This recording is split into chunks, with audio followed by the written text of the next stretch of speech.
আসসালামু আলাইকুম প্রিয় শিক্ষার্থী, আশা করি তোমরা ভালো আছো।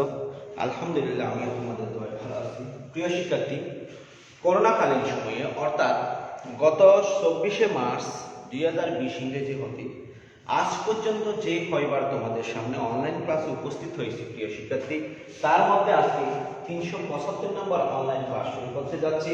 তো 375 নম্বর অনলাইন ক্লাস শুরু করার শুরুতে তোমাদের প্রতি জানাই আমার সালাম ও শুভেচ্ছা। প্রিয় শিক্ষার্থী, তো আশা করি তোমরা আজকের ক্লাসের শুরু থেকে শেষ পর্যন্ত আমার সাথে সংযুক্ত থাকবে।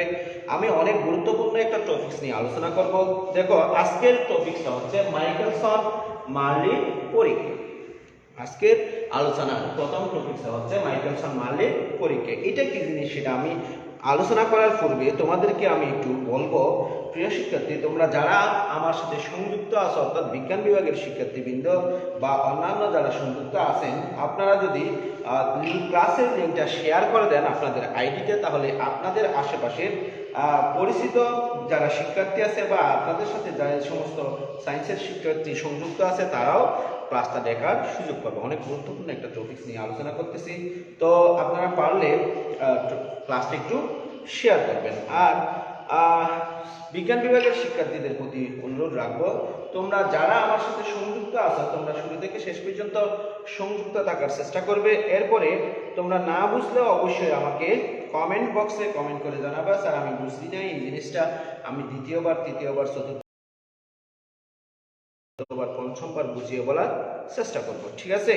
কারণ তোমাদের জন্য আমি অনলাইন ক্লাসে বারবার আসি। সেই তোমরাই যদি ক্লাসটা বুঝতে না পারো তাহলে আমার অনলাইন ক্লাসে আসার কোনো সার্থকতা নেই। তাহলে দেখো প্রিয় শিক্ষার্থী, মাইকেলসন মার্লি কেন পরীক্ষাটা করছিলেন? মাইকেলসন মার্লি 1887 সালে এই পরীক্ষাটা সম্পন্ন করছিলেন। কেন? দেখো, আমরা জানি যে আলো বা লাইট দুইটি প্রকৃতি রয়েছে। লাইটের কয়টি প্রকৃতি রয়েছে? দুইটি প্রকৃতি রয়েছে। একটি প্রকৃতি হচ্ছে আলো বা লাইট তরঙ্গ আকারে থাকতে পারে, আবার আলো বা লাইট কণা আকারে থাকতে পারে। কণা আকারে এই জিনিসটা অর্থাৎ কণা প্রকৃতিটা উদ্ভাবন করা হয়েছে 19 শতাব্দীর পরে, যখন বিজ্ঞানী প্লাঙ্ক কোয়ান্টাম মেকানিক্স আবিষ্কার করেছেন। তখনই আলো যে কণা প্রকৃতি রয়েছে সেটা জানা বা সবার সম্মুখে এসেছে। কিন্তু তার আগে সবাই জানতো আলোর কি প্রকৃতি রয়েছে, আলোর শুধুমাত্র তরঙ্গ প্রকৃতি রয়েছে। আমরা জানি যে তরঙ্গ গতিশীল হওয়ার জন্য মাধ্যমের প্রয়োজন হয়, অর্থাৎ মাধ্যম ছাড়া তরঙ্গ যেতে পারে না। যেমন আমরা শব্দ তরঙ্গের কথা যদি বলি, শব্দ তরঙ্গ মাধ্যম ছাড়া কি হতে পারে না? গতিশীল হতে পারে না। যদি এই যে আমি কথা বলতেছি, যদি এখানে বায়ু মাধ্যম না থাকে তাহলে তোমরা সেই কথাটা কি করতে পারবে না? শুনতে পারবে না। তার মানে অবশ্যই শব্দ তরঙ্গ গতিশীল হওয়ার জন্য অবশ্যই কি দরকার হবে?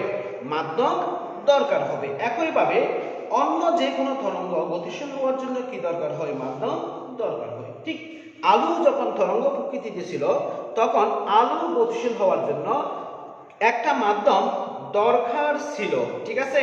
সেই মাধ্যমটা কি সেটা তখনও পর্যন্ত বিজ্ঞানীরা জানতো না। কারণ সূর্য থেকে আলো পৃথিবীতে আসে, এই সূর্য থেকে পৃথিবীর দূরত্ব মাত্র 15 কোটি কিলোমিটার। মাত্র কত কিলোমিটার? 15 কোটি কিলোমিটার। অর্থাৎ সূর্য থেকে পৃথিবীতে আলো আসতে সময় লাগে মাত্র 500 সেকেন্ড বা 8 মিনিট 20 সেকেন্ডের মতন। এই 8 মিনিট 20 সেকেন্ডের মতো সময় অনেক বেশি, ঠিক আছে? এই সময়ে সূর্য থেকে আলো কোথায় পৌঁছায়? পৃথিবীতে পৌঁছায়। তার মানে এই যে সূর্য থেকে পৃথিবী পর্যন্ত একটা খালি জায়গা, এই খালি জায়গার মধ্য দিয়ে আলো তরঙ্গ প্রকৃতি অর্থাৎ তরঙ্গ সৃষ্টি করে। কিভাবে আসে সেটা তখন পর্যন্ত বিজ্ঞানীরা জানতো না। কিন্তু বিজ্ঞানীদের মধ্যে একটা জানার কি ছিল? জিজ্ঞাসা ছিল, ইচ্ছে ছিল। তাই তারা কল্পনা করে নিয়েছিল এই মহাশূন্যে বা সূর্য থেকে পৃথিবীর মাঝখানে খালি জায়গাতে একটি কাল্পনিক মাধ্যম রয়েছে। এই কাল্পনিক মাধ্যমের মধ্যে দিয়ে আলো সূর্য থেকে পৃথিবীতে আসে। এই কাল্পনিক মাধ্যমটার মধ্যে দিয়ে আলো কোথায় আসে? সূর্য থেকে পৃথিবীতে আসে।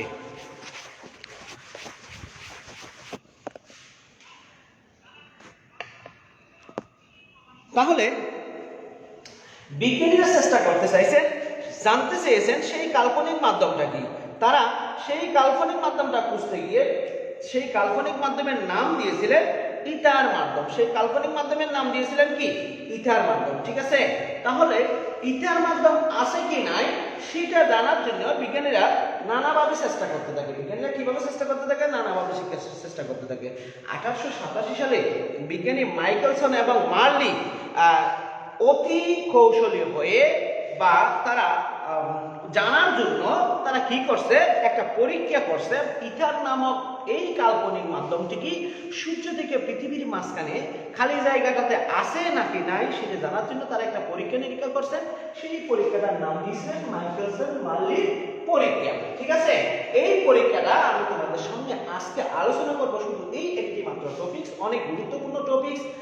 যদিও বা এবার যারা পরীক্ষার্থী আছে তাদের এই টপিকসটা আছে কিনা আমি জানি না, শিওর না থাকলেও এটা তোমাদের অনেক গুরুত্বপূর্ণ, তাই তোমরা সংযুক্ত হলে ভালো হবে। এবং আজকে আমি আমার 375তম ক্লাস শুরু করতে যাচ্ছি এবং ভবিষ্যতেও যাতে এভাবে ক্লাস করে দিতে পারি সেজন্য তোমাদের কাছ থেকে দোয়া কামনা করতেছি। এখন দেখো প্রিয় শিক্ষার্থী, আমি একটা চিত্র আঁকছি। দেখো এই চিত্রের মধ্যে আমরা দেখতেছি যে একটি মোমবাতি বা একটি আলোর উৎস এস, এই আলোর উৎস থেকে ভূমির সাথে একটি নির্দিষ্ট কোণে ধাপ করা একটা কাঁচ প্লেট, এটার নাম দিলাম P1। এই P1 এ এসে আলো আপতিত হয়েছে।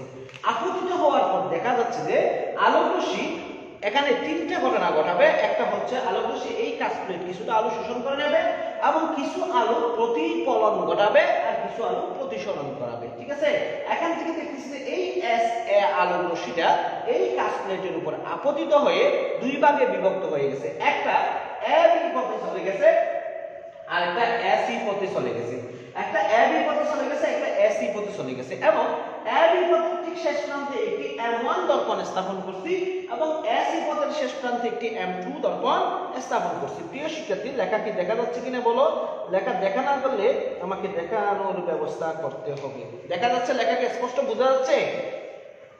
তাহলে দেখো মাইকেলসন মার্লির যেই পরীক্ষা, সেই পরীক্ষাতে তিনি একটি আলোক উৎস নিয়েছিলেন, একটি দূরবীক্ষণ যন্ত্র নিয়েছিলেন এবং কয়েকটি কাঁচ প্লেট নিয়েছিলেন এবং দুইটি দর্পণ নিয়েছিলেন। দর্পণ মানে তো জানো যেখান থেকে আলো প্রতিফলিত হয়।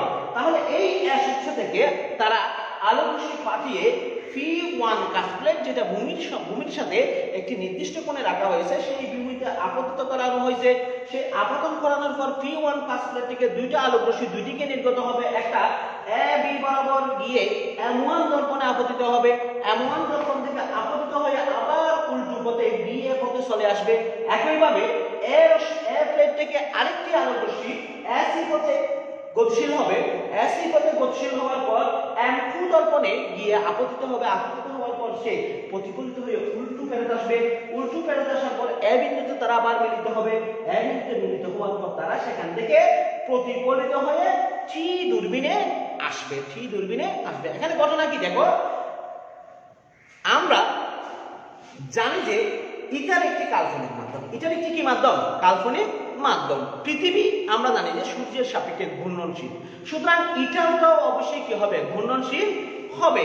এখন বা ইথারটাও গতিশীল হবে। ইথার মাধ্যমে অবশ্যই কি হবে? গতিশীল হবে। এখন দেখো বিজ্ঞানীরা প্রমাণ করতে চাইছেন যে যদি আলোক রশ্মি ধ্রুব হয়, অর্থাৎ আলোর গতি যদি ধ্রুব হয়, ধ্রুব মানে কি 30 কোটি মিটার পার সেকেন্ড হয়, 3 × 10⁸ মিটার পার সেকেন্ড হয়, সেই ক্ষেত্রে পৃথিবীর গতির সাপেক্ষে যদি ইথার গতিশীল হয় তাহলে অবশ্যই আলোর গতির পরিবর্তন হতে পারে বা আলোর গতির পথপার্থক্য তৈরি হতে পারে বা আলোর গতিপথের তারতম্য ঘটতে পারে।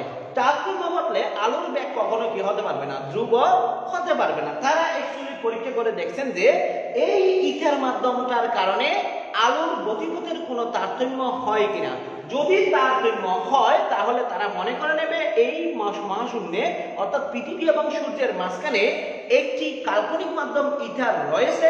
আর যদি আলোর গতির বা বেগের কোনো পরিবর্তন না হয় বা গতিপথের কোনো তারতম্য না ঘটে তাহলে ধরে নেওয়া হবে যে এখানে এই শূন্য স্থানে কোনো ধরনের কাল্পনিক মাধ্যম নেই। কোনো ধরনের কি নেই? কাল্পনিক মাধ্যম নেই। দেখো প্রিয় শিক্ষার্থী, তাহলে তারা কি করছে? এটা পরীক্ষা করার জন্য তারা 1887 সালে মাইকেলসন এবং মার্লি এই পরীক্ষাটা সম্পন্ন করেন। তারা মূলত দেখতে চেয়েছেন কাল্পনিক মাধ্যমটা আছে কি নাই, অর্থাৎ ইটার মাধ্যমটি আছে কি নাই সেটা দেখতে চেয়েছেন। সেটা দেখার জন্য তারা সেই পরীক্ষায় তারা কিন্তু নাবুদক ফলাফল পেয়েছেন। নাবুদক ফলাফল মানে কি? নাবুদক ফলাফল মানে তারা পরীক্ষা করে দেখছেন যে এই মহাশূন্যে অর্থাৎ সূর্য থেকে পৃথিবী পর্যন্ত দূরত্বের মাঝখানে কোন ধরনের কাল্পনিক মাধ্যম ইটার নেই। প্রিয় শিক্ষার্থী, তোমরা যারা আমার সাথে সংযুক্ত আছো, লেখা কি স্পষ্ট দেখা যাচ্ছে কিনা কাইন্ডলি আমাকে একটু জানাইও। আমার এখানে নেটওয়ার্ক প্রবলেম, তোমাদের ওখানে দেখা না গেলে আমাকে অন্য কোনো ব্যবস্থা করতে হবে, ঠিক আছে? তাহলে দেখো তারা নাবুদক ফলাফল পেয়েছে। নাবুদক ফলাফল মানে হচ্ছে যে পৃথিবী এবং সূর্যের মাঝখানে এই যে একটা খালি স্থান রয়েছে, সেই খালি স্থানে কোনো মাধ্যম বা ইথার মাধ্যম নামক কোনো মাধ্যম নেই, ঠিক আছে? তারপরেও কিন্তু তাদের নোবেল পুরস্কারে ভূষিত করা হয়েছিল। কাকে? বিজ্ঞানী মাইকেলসন এবং মার্লিকে। বিজ্ঞানী মাইকেলসন এবং কাকে নোবেল পুরস্কারে ভূষিত করছে? মার্লিকে নোবেল পুরস্কারে ভূষিত করছে। এখন দেখো প্রিয় শিক্ষার্থী, তারা পরীক্ষাটা করার জন্য এরকম একটি যন্ত্র বা ব্যবস্থা নিয়েছেন যেখানে একটি আলোক উৎস রয়েছে, যেখানে একটি কি রয়েছে? আলোক উৎস রয়েছে। এই আলোক উৎস থেকে আলোক রশ্মি নির্গত হয়ে স্বচ্ছ মাধ্যম বা অর্ধস্বচ্ছ মাধ্যম একটি প্লেট, কাঁচ প্লেট P1 এর উপর গিয়ে আপতিত হবে। আপতিত হওয়ার পর সেই আলোক রশ্মি দুটি ভাগে বিভক্ত হয়ে যাবে, একটি AB পথে আর একটি AC পথে। AB পথে যে আলোক রশ্মি যাবে সেই আলোক রশ্মিটি M1 দর্পণে আপতিত হওয়ার পর উল্টো দিকে ফেরত আসবে, এবং AC পথে যে আলোক রশ্মি যাবে সেটি M2 দর্পণে আপতিত হয়ে পুনরায় পূর্ব দিকে ফেরত আসবে। ফেরত আসার পর তারা এই বিন্দুতে আবার মিলিত হবে। এই বিন্দুতে মিলিত হওয়ার পর মিলিত প্রতিফলিত রাশিদ্বয় দূরবীন T1 এর দিকে গতিশীল হবে। এখানে দেখো আমি একটা P2 কাঁচ প্লেট দিছি। দেখো এই আলোক রশ্মিটা এই কাঁচ প্লেট ভেদ করে C বিন্দু বরাবর যেতে হচ্ছে, কিন্তু এই আলোক রশ্মিটাকে কাঁচ প্লেট ভেদ করে যেতে হচ্ছে না। সেই জন্য পথপার্থক্য ঠিক রাখার জন্য AB পথে P2 কাঁচ প্লেট স্থাপন করছি, অর্থাৎ P1 কাঁচ প্লেটের সমান্তরালে P2 কাঁচ প্লেট স্থাপন করছি। এখন দেখো প্রিয় শিক্ষার্থী, যদি P1 থেকে M1 দর্পণে যে আলোক রশ্মি যায়, P1 থেকে M1 দর্পণে যে আলোক রশ্মি যায় এবং P2 থেকে F2 দর্পণে যে আলোক রশ্মি যায়, সেই আলোক রশ্মিদ্বয়ের যদি অতিক্রান্ত পথ পার্থক্য সমান হয়, অতিক্রান্ত দূরত্ব সমান হয়, অর্থাৎ P1 থেকে M1 এর দূরত্ব বা P1 থেকে M2 এর দূরত্ব যদি সমান হয়, সেই ক্ষেত্রে তারা কি করবে? ওই যে P1 থেকে M1 বা P1 থেকে M2 পর্যন্ত দূরত্ব অতিক্রম করার পর আবার পূর্বের পথে ফেরত আসে P1 বিন্দুটা আসলে তারা গঠনমূলক ব্যতিচার তৈরি করবে। কি মূলক ব্যতিচার তৈরি করবে? গঠনমূলক ব্যতিচার তৈরি করবে। তারা অবশ্যই কি ব্যতিচার তৈরি করবে? গঠনমূলক ব্যতিচার তৈরি করবে। এখন দেখো প্রিয় শিক্ষার্থী, যদি আমি মনে করি যে এই ইথার মাধ্যম, এখানে এই একটা ইথার মাধ্যম এই পৃথিবী বা সূর্যের মাঝখানে একটি মাধ্যম রয়েছে, সেই মাধ্যমটা ইথার, সেই ইথার মাধ্যমের সাপেক্ষে এই যে যন্ত্র, আমি একটি যন্ত্র নিয়ে পরীক্ষা করতেছি, সেই যন্ত্রটি কি? গতিশীল। সেই যন্ত্রটি কি? গতিশীল, ঠিক আছে? দেখো প্রিয় শিক্ষার্থী, আমি আবার বলতেছি, আমি যদি পৃথিবীর গতির কারণে, পৃথিবীর গতি মানে কি? আমরা জানি যে পৃথিবী সূর্যের সাপেক্ষে ঘূর্ণনশীল বা গতিশীল। সুতরাং পৃথিবী একটি গতি নিয়ে সূর্যের চতুর্দিকে ঘূর্ণায়মান অবস্থায় রয়েছে। সুতরাং পৃথিবী যদি গতিশীল হয়, পৃথিবীর মধ্যে যে মাধ্যমটি, কাল্পনিক মাধ্যমটি আমরা ধরে নিয়েছি বা ইথার মাধ্যমটি আমরা ধরে নিয়েছি, সেই ইথার মাধ্যমে অবশ্যই কি হবে? গতিশীল হবে। সুতরাং পৃথিবীর গতির সাপেক্ষে যদি আমি ইথার মাধ্যমকে গতিশীল কল্পনা করি, সেই ক্ষেত্রে দেখা যাবে যে ইথার মাধ্যমের সাথে সাথে এই যন্ত্রটিও কি হবে? গতিশীল হবে। এই যন্ত্রটিও গতিশীল হবে এবং আলোক রশ্মি ইথারের মাধ্যমের মধ্যে দিয়ে স্থিতিশীল অবস্থায় থাকবে না। ইথারের গতিশীল হওয়ার কারণে আলোক রশ্মিও কি হতে পারে? গতির তারতম্য হতে পারে। এবং সেই ক্ষেত্রে P1 থেকে M1 বা ফি1 থেকে m2 এর পথপার্থক্য সমান নাও হতে পারে। যদি পথপার্থক্য সমান না হয় সেই ক্ষেত্রে আর গঠনমূলক ব্যতিচার ঘটবে না। সেই ক্ষেত্রে আর কি ব্যতিচার ঘটবে না? গঠনমূলক ব্যতিচার ঘটবে না, সেই ক্ষেত্রে ধ্বংসাত্মক ব্যতিচার ঘটবে, ধ্বংসাত্মক ব্যতিচার ঘটবে। আমি আবার কথাটা আলোচনা করতেছি, যদি P1 কাস্টের থেকে যে আলোক রশ্মিটা B বিন্দু বরাবর যাবে অর্থাৎ M1 দর্পণে আপতিত হবে, সেই M1 থেকে আবার P1 এ আসবে, আবার P1 থেকে আরেকটা আলোক রশ্মি C বিন্দুতে M2 দর্পণে আপতিত হবে এবং উল্টো দিকে ফেরত আসবে। যদি ইথার বা পৃথিবী গতিশীল কল্পনা না করি বা ইথার পৃথিবীর সাপেক্ষে গতিশীল না হয় বা যন্ত্রের গতি কল্পনা না করি, সেই ক্ষেত্রে তাদের পথপার্থক্য সমান হবে এবং গঠনমূলক ব্যতিচার ঘটবে। যদি পৃথিবীর গতির সাপেক্ষে ইথার বা কাল্পনিক মাধ্যমটি গতিশীল কল্পনা করি এবং যন্ত্রটিকেও ইথারের সাপেক্ষে গতিশীল কল্পনা করি, সেই ক্ষেত্রে এই যে পথপার্থক্য P1M1 বা P1M2 এদের মধ্যে পথপার্থক্য সৃষ্টি হবে, অর্থাৎ সমান দূরত্ব অতিক্রম করবে না। সেই ক্ষেত্রে আলোক রশ্মিটা M1 এর পরিবর্তে অর্থাৎ এই B বিন্দুর পরিবর্তে B প্রাইম বিন্দুতে চলে যাবে, অর্থাৎ এই আলো এ বিন্দু থেকে যে আলোক রশ্মিটা নির্গত হবে সেই আলোক রশ্মিটা এ বি পথে না গিয়ে এ বি প্রাইম পথে চলে যাবে, এ বি প্রাইম পথে চলে যাবে এবং সেটা বি প্রাইম থেকে এ প্রাইমে প্রতিফলিত হবে। বি প্রাইম থেকে কোথায় পতিত হবে? এ প্রাইমে প্রতিফলিত হবে এবং সেই ক্ষেত্রে যে পথপার্থক্য অতিক্রম করবে সেই পথপার্থক্যটা পূর্বের পথের সমান নাও হতে পারে। যদি সমান না হয় সেই ক্ষেত্রে গঠনমূলক ব্যতিচারের পরিবর্তে ধ্বংসাত্মক ব্যতিচার ঘটবে। এখন দেখো প্রিয় শিক্ষার্থী, আমি মনে করে নিলাম যন্ত্রের একটি ব্যাগ রয়েছে, এটা পুরোটা একটা যন্ত্র, এটা পুরোটা একটা যন্ত্র বা সিস্টেম, ঠিক আছে কিনা? এই যন্ত্রের একটা ব্যাগ রয়েছে, সেটাকে আমি ডান দিকে সেই ব্যাগকে বি কল্পনা করলাম এবং বাম দিকে সেই ব্যাগকে মাইনাস বি কল্পনা করলাম। দেখো আমি যে অবস্থানে আছি সেই অবস্থান থেকে যদি যন্ত্রটির ব্যাগ ডান দিকে হয় সেই ক্ষেত্রে আমি ব্যাগকে ভি কল্পনা করব এবং বাম দিকে হলে সেই যন্ত্রটির ব্যাগকে আমি কি কল্পনা করব? মাইনাস বি কল্পনা করব। প্রিয় শিক্ষার্থী, তোমরা লেখাগুলি বুঝতেছি কিনা আমাকে একটু জানাইও। আমার এখানে মনে হচ্ছে নেটওয়ার্ক সমস্যা, সুতরাং তোমরা লেখা বুঝতে না পারলে তোমরা জিনিসটা বুঝতে পারবে না, অনেক গুরুত্বপূর্ণ একটা টপিক, তাই আমাকে একটু কাইন্ডলি জানাবা লেখাটা বোঝা যাচ্ছে কিনা, ঠিক আছে?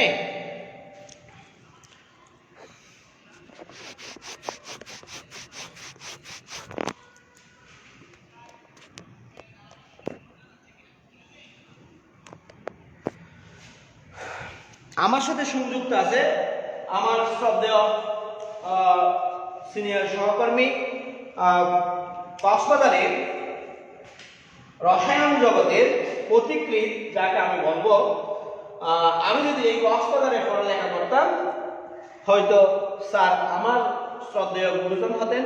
এখন আমি স্যারের সহকর্মী বা সবার সৌভাগ্য অর্জন করছি আমার সেই প্রিয় মানুষটি অধ্যাপক আশফাকুর রহমান স্যার। স্যার দোয়া করবেন যেন শিক্ষার্থীদের জন্য ভালো কিছু করতে পারি। তো দেখো প্রিয় শিক্ষার্থী, মনে করি ইথারের সাপেক্ষে যন্ত্রের ব্যাগ ভি, যন্ত্রের ব্যাগ কি? বি, অবশ্যই কোন দিকে? ডান দিকে, অবশ্যই কোন দিকে? ডান দিকে, ঠিক আছে? এবং মাইনাস ভি, এটা কোন দিকে হবে? বাম দিকে। ইথারের সাপেক্ষে আমি যন্ত্রের ব্যাগকে ডান দিক বরাবর, অর্থাৎ আমি যে অবস্থানে আছি বা যন্ত্রটা যে অবস্থানে আছি সেই অবস্থান থেকে ডান দিকে যন্ত্রের ব্যাগ কল্পনা করলাম বি এবং বাম দিকে বা বিপরীত দিকে কল্পনা করলাম মাইনাস ভি। এখন আলুর ব্যাগকে যদি আমি সি কল্পনা করি, আলুর ব্যাগ যদি সি হয়, আলুর ব্যাগকে সি দ্বারা আমরা লিখি, আলুর ব্যাগ যদি কি হয়? সি হয়, সেই ক্ষেত্রে M1 M2 থেকে আলু প্রতিফলিত হওয়ার পূর্বে M1 M2 এর অবস্থান পরিবর্তিত হবে। দেখো প্রিয় শিক্ষার্থী, যেহেতু যন্ত্রটি গতিশীল, কার সাপেক্ষে গতিশীল? ইথারের সাপেক্ষে গতিশীল। যদি আলোর বেগ যদি c হয়, তবে আলোক রশ্মি M1 M2 দর্পণে পূর্বের অবস্থান পরিবর্তন করে পরিবর্তিত হয়ে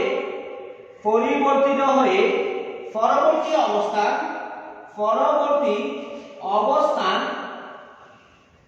বি প্রাইম ও সি প্রাইমে যাবে। বি প্রাইমে কি কোথায় যাবে? সি প্রাইমে যাবে। অর্থাৎ M1 M প্রাইম দর্পণটি আগে ছিল বি বিন্দু এবং সি বিন্দুতে। কাইন্ডলি একটু চিত্রে দেখো, M1 দর্পণটি ছিল বি বিন্দুতে, M2 দর্পণটি ছিল সি বিন্দুতে। এখানে দ্বিতীয়ের সাপেক্ষে যখন যন্ত্রটি গতিশীল হয়ে গেছে তখন M1 দর্পণটি আর বি বিন্দুতে থাকবে না, তখন বি প্রাইম বিন্দুতে চলে যাবে, এবং M2 দর্পণটি আর সি বিন্দুতে থাকবে না, তখন কোন বিন্দুতে চলে যাবে? সি প্রাইম বিন্দুতে চলে যাবে। এবং সি প্রাইম বিন্দুতে চলে যাওয়ার কারণে যার ফলে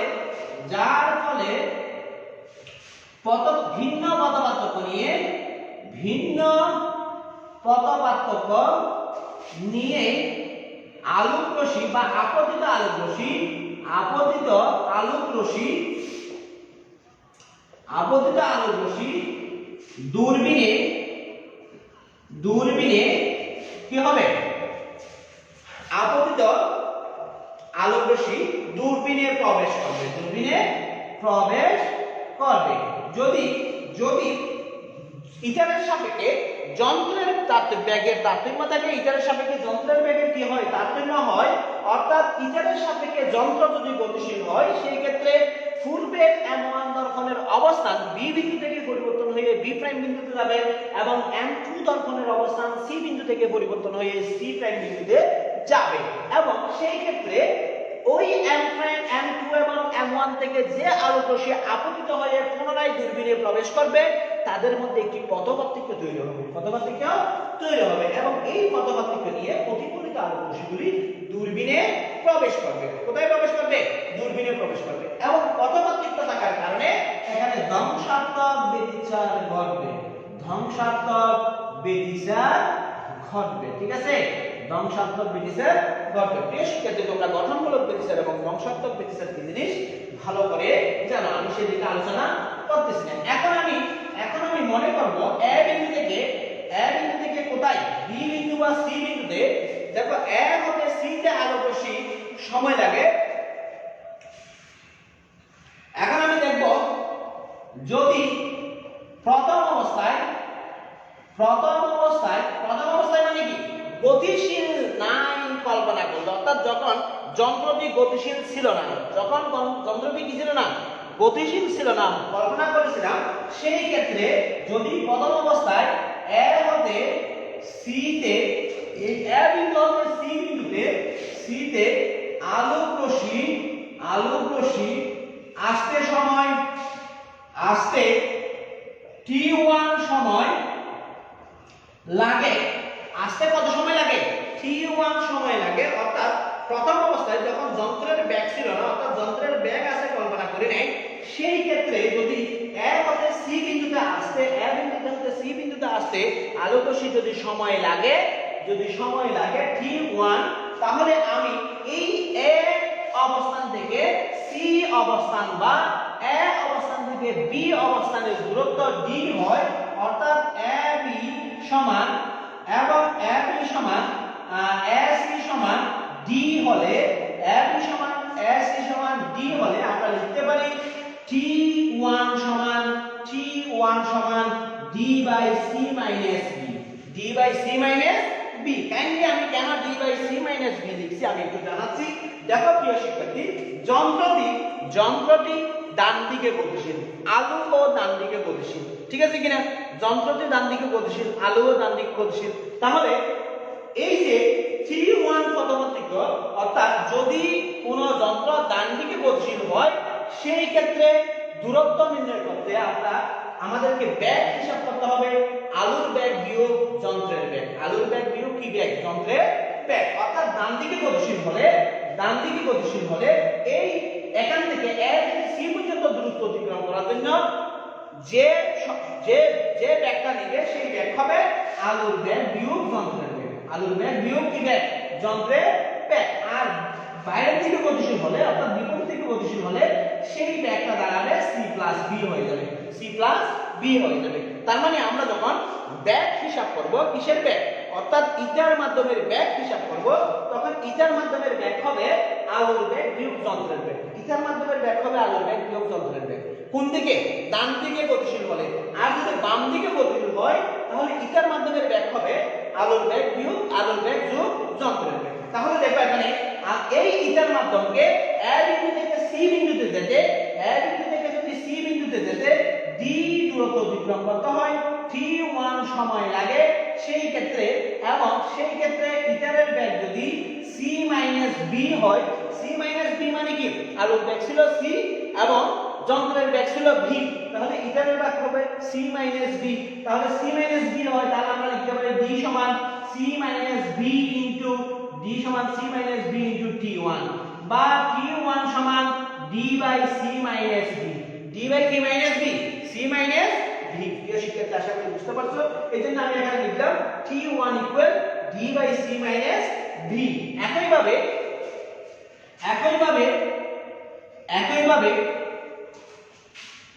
c হতে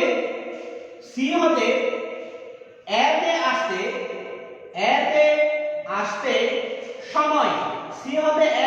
সময় t2 হলে তার মানে এই c বিন্দু থেকে প্রতিফলিত হয়ে সে a বিন্দুতে আসবে। এই c বিন্দু থেকে a বিন্দুতে আসতে সময় যদি t2 হয়, তাহলে আমরা t2 সমান লিখতে পারি d by c plus b, d by কত c প্লাস b। অর্থাৎ ডান দিকে গেলে সেটা আমরা পাইছিলাম d by c minus b, এবং বাম দিকে আসলে আমরা সেটা পাইছিলাম, ডান দিকে গেলে আমরা সেটা পেয়েছিলাম d by c minus b, এবং বাম দিকে আসলে আমরা সেটা পেয়েছিলাম d by c plus v। ঠিক আছে, তাহলে দেখো আমরা এখানে কি পাচ্ছি, a হতে c তে যেতে সময় লাগে t1 সমান d by c minus b, এবং c হতে a তে আসতে সময় t2 সমান d by c plus v। তাহলে টোটাল সময় যদি t হয়, আমরা একটু দেখবো প্লিজ, a হতে c তে এবং c হতে a তে আসতে টোটাল সময় যদি কত হয়, t হয়, তাহলে a হতে c তে এবং c হতে a তে আসতে মোট সময় t হলে আমরা লিখতে পারি t সমান t1 প্লাস t2, t সমান t1 প্লাস t2। তাহলে আমি এখানে লিখব d by c minus b plus d by c plus v। আমি এখন একটু ক্যালকুলেশন করব। প্রিয় শিক্ষার্থী, আমরা দেখছিলাম যে যন্ত্রটিতে দুই ভাবে আলো গতিশীল হয়, একটা s পথে গেছিল, একটা a b পথে গেছিল। আমি প্রথমে s পথের জন্য ক্যালকুলেশন করতেছি, পরে a b পথের জন্য ক্যালকুলেশন করব। তাহলে এখন এখান থেকে আমরা কি পাই, আমরা ক্যালকুলেশন করব কি সমান বা t সমান আমরা পাচ্ছি c minus b c plus v, এখানে থাকবে d into c plus b, এখানে plus d into c minus v। তাহলে এখন আমরা ক্যালকুলেশন করলে আমরা পাবো c square minus v square, এবং এটাকে আমি যদি d কমন নিয়ে নিই c plus v plus c minus v, এই b কাটাকাটি যাবে, বাকি থাকবে কত, এখানে c আর c ইকুয়াল 2c, তাহলে 2c d by c square minus v square, c square minus k square v square. এখন আমি আরেকটু ক্যালকুলেশন করব। প্রিয় শিক্ষার্থী, আমি এটা মুছে দিচ্ছি, তাহলে আমরা কি পাচ্ছি দেখো, আরেকটু ক্যালকুলেশন করলে আমরা পাবো বা t ইকুয়াল, আমি এখানে 2cd টা আগে লিখি, 2cd বাই 2cd, এখানে কি আসবে, এখান থেকে আমি c কমন নিয়ে নেব, এখান থেকে যদি আমি c স্কয়ার কমন নিই, তাহলে এরকম হয়ে যাবে। কাইন্ডলি একটু দেখো, c স্কয়ার কমন নিলে আমরা পাবো 1 minus v square by c square, 1 minus v square by k square, c square পাবো। কিন্তু দেখো, আমি c স্কয়ার যদি আবার গুণ করে দিই, c স্কয়ার এর c স্কয়ার কাটাকাটি হবে, তাহলে আমি আগের মতন c square minus v square পাবো। এখন দেখো প্রিয় শিক্ষার্থী, আমি যদি একটু ক্যালকুলেশন আরেকটু এগিয়ে নিয়ে যাই, আমরা কি দেখতে পাবো, কাইন্ডলি তোমরা যদি দেখতে না পাও, লেখা বুঝতে না পারলে আমাকে একটু বলিও, নেটওয়ার্ক প্রবলেম মনে হয় তো আমাকে একটু জানাইও প্লিজ। নেটওয়ার্ক প্রবলেম, লেখা বুঝা গেলে বা না গেলে আমাকে একটু জানাইও। লেখা বুঝা না গেলে আমি যাতে লেখাটা বুঝা যায় মতো ব্যবস্থা করতে পারি। এখন দেখো, এখানকার একটা c কাটাকাটি গেলে, এখানকার একটা c কাটাকাটি গেলে বাকি থাকবে 2c 2d by c, 2d by কি c। এখন এই অংশটা নিচে ছিল না, এটা ছিল এরকম 1 by 1 minus v square by c square, এটাকে যদি আমি এখন লিখি 1 minus v square by c square inverse 1 হবে। ইনভার্স কত হবে, তাহলে আমি এখানে লিখলাম 1 minus v square by c square inverse 1, inverse কত 1। ঠিক আছে, এখন দেখো প্রিয় শিক্ষার্থী, আমি এটাকে 1 নং সমীকরণ দিলাম। এটাকে কয় নং সমীকরণ দিলাম, 1 নং সমীকরণ দিলাম। তোমাদের বুঝার সুবিধার্থে আমি এই যে a থেকে c তে বা c থেকে a তে আসতে যে সময়টা আলোক রশ্মি নিয়েছে সেই টোটাল সময়টাকে আমরা পাইলাম 2d/c 1 - b² c² inverse 1 1 - b² c² in whole inverse 1। এখন আমি দেখব a থেকে b তে বা b থেকে a তে আসতে সময় কি পরিমাণ নেবে। a থেকে b তে বা b থেকে a তে আসতে সময় কি পরিমাণ নেবে, কিন্তু a থেকে b তে সময় আমরা ক্যালকুলেশন করব না, কারণ আমরা দেখব যন্ত্রটি গতিশীল অবস্থায় তার পথপার্থক্যের কি ধরনের পরিবর্তন হয়েছে সেইটা আমরা দেখব। এখন দেখো প্রিয় শিক্ষার্থী, যদি পৃথিবী ও যন্ত্র গতিশীল হয়, পৃথিবী এবং যন্ত্র কি হয়, গতিশীল হয়, তখন a আলোক রশ্মি b তে আপতিত না হয়ে কোথায় আপতিত হবে, b প্রাইমে আপতিত হবে। আমি এই সমীকরণটা এখানে একটু লিখে রাখতেছি, কারণ এটা আমাদের লাগবে। আমরা t সমান পেলাম 2d/c 1 - b² হোল ইনভার্স 1। এটা আমি এক নং সমীকরণ দিয়ে লিখে রাখতেছি, আমাদের কাজে লাগবে। এখন মনে করি আবার পৃথিবী ও যন্ত্র গতিশীল হওয়ার কারণে আলোক রশ্মি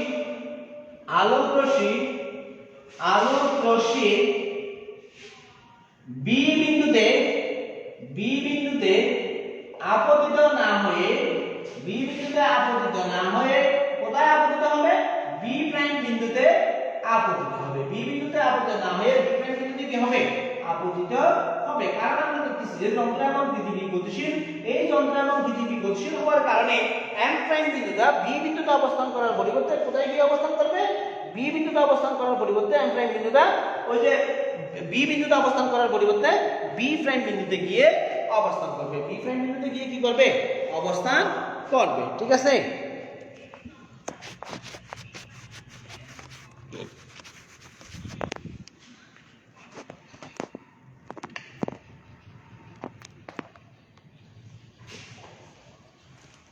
তাহলে দেখো b প্রাইম বিন্দুতে